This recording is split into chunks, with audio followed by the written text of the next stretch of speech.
আজ তোমাদের এমন একটা বাস্তব গল্প শোনাই যা শুনলে তোমরা যারা মধ্যবিত্ত ঘরের ছেলে তারা নিজেদের সাথে হুবহু মেলাতে পারবে।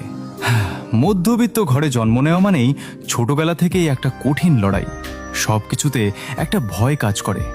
স্বপ্ন দেখার সাহসও ঠিকমতো থাকে না, কারণ জানা থাকে না সেই স্বপ্ন পূরণ করার সামর্থ্য আমাদের আছে কিনা। 15 থেকে 16 বছর বয়সেই একটা ছেলে বুঝতে পারে পরিবারের হাল ধরার দায়িত্বটা এখন তার কাঁধে। তাই পড়াশোনা চলতে চলতেই অনেক সময় নিজের শখগুলোকে বিসর্জন দিয়ে সংসারের কাজে ঝাঁপিয়ে পড়তে হয়।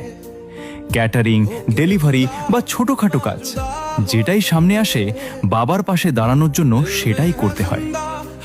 আত্মীয় স্বজন বাড়িতে এসে যখন জিজ্ঞেস করে বাবা কি কাজ করে, তখন সেই ছোট কাজটার কথা বলতেও যেন বুকটা কেঁপে ওঠে।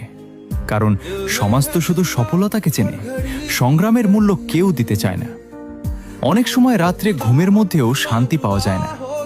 বাবার মাথার ঘাম পায়ে ফেলা কষ্ট দেখে নিজেকে অপরাধী মনে হয়। কাউকে ভালোবাসতে গেলে বারবার দ্বিধায় পড়ে যায়, কারণ জানে সম্পর্ক মানেই তো খরচ, আর সেই সামর্থ্যটুকু জোগাড় করা অনেক সময় কঠিন হয়ে পড়ে। তাই অনেকে চুপচাপ একা থাকার পথ বেছে নেয়।